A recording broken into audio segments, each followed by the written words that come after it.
Hello guys, আসসালামু আলাইকুম। এখন ঘড়িতে সকাল 9টা বেজে 30। প্রত্যেক দিনের মতোই উদ্দেশ্য আমার অফিস কলাবাগান। তো বাইকে স্টার্ট দিলাম, এখন হচ্ছে রওনা দিব। তো আমি সবসময় গাড়িটা যখন রওনা দেই তখন হচ্ছে আমি একটা দোয়া পড়ি। সেটা হচ্ছে সুবহানাল্লাযী সাখখার লানা হাযা ওয়া মা কুন্না লাহু মুকরিনিন ওয়া ইন্না ইলা রাব্বিনা লামুনকালিবুন। তো এই দোয়াটা হচ্ছে আমি সবসময় পড়ার ট্রাই করি আর সবসময় পড়ি। আল্লাহর নামে হচ্ছে শুরু করি আর কি।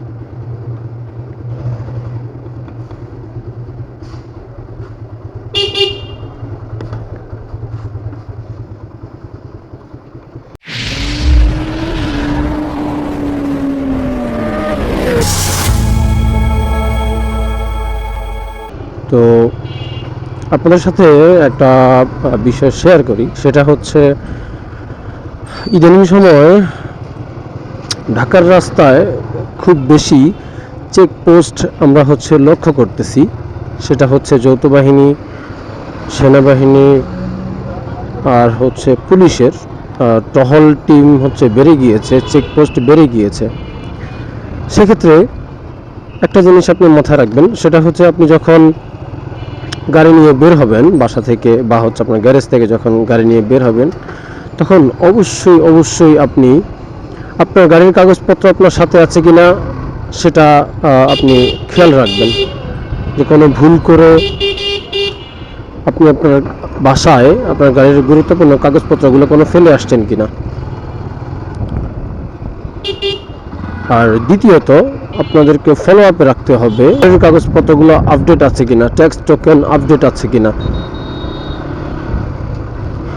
ইদানিংকালে পুলিশ বেশ ভালোই সক্রিয় হয়ে উঠেছে আলহামদুলিল্লাহ। নিরাপত্তার স্বার্থে, আইন শৃঙ্খলার স্বার্থে তারা আগের মতোই অ্যাক্টিভ হয়ে উঠতেছে। তো তাদেরকে হচ্ছে সহযোগিতা করা আমাদের নাগরিক দায়িত্ব। একটা বিষয় আপনাদের সাথে একটু শেয়ার করি, সেটা হচ্ছে আমি গাড়িটা কেনার পর থেকে আমি কোনো পুলিশের হচ্ছে চেকে বা পুলিশের সিগনালে আমি পড়ি নাই। তো গত 1-2 দিন আগে আমি হচ্ছে ব্যাংক টাইম মানে ব্যাংকিং আওয়ারের একদম শেষ পর্যায়ে আমি তাড়াহুড়া করে অফিস থেকে বের হয়ে গেছি, যাব হচ্ছে গ্রিন রোড। তো কলাবাগান থেকে হচ্ছে গ্রিন রোড আর কি, যদিও রাস্তা তেমন দূরে না, কাছেই আছে।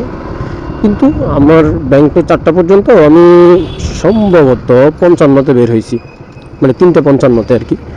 তো বের হওয়ার পরে আমি ব্যাংকে গিয়েছি, ব্যাংকের কাজ শেষ করেছি, আসছি।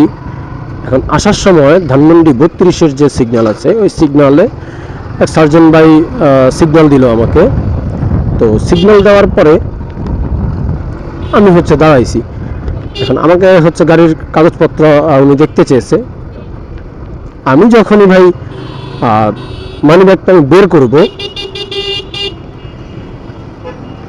আমি যখন মানিব্যাগটা বের করব দেখি যে আমি মানিব্যাগ তো ভুল করে রেখে আসছি অফিসে। তো সার্জেন্ট ভাই অত্যন্ত আন্তরিক ছিল।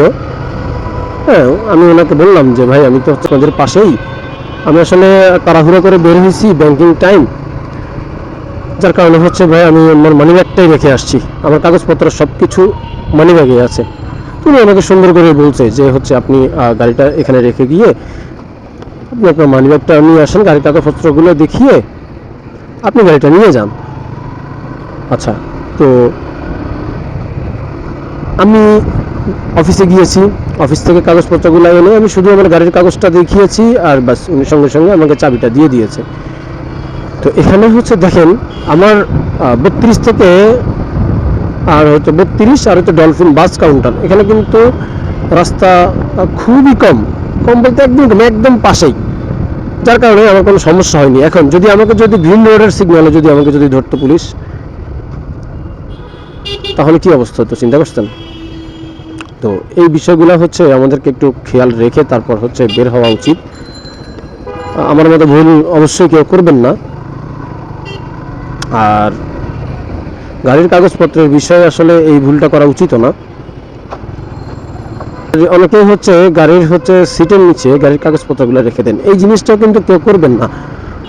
তার কারণ আল্লাহ না করুক, যদি আপনার গাড়িটার যদি কোনো কিছু হয়ে যায়, মানে কোনো কিছু বলতে আপনার চুরি টুরি যদি হয়ে যায়, সেক্ষেত্রে কিন্তু সব কিছুই কিন্তু চোর হচ্ছে পেয়ে যাচ্ছে।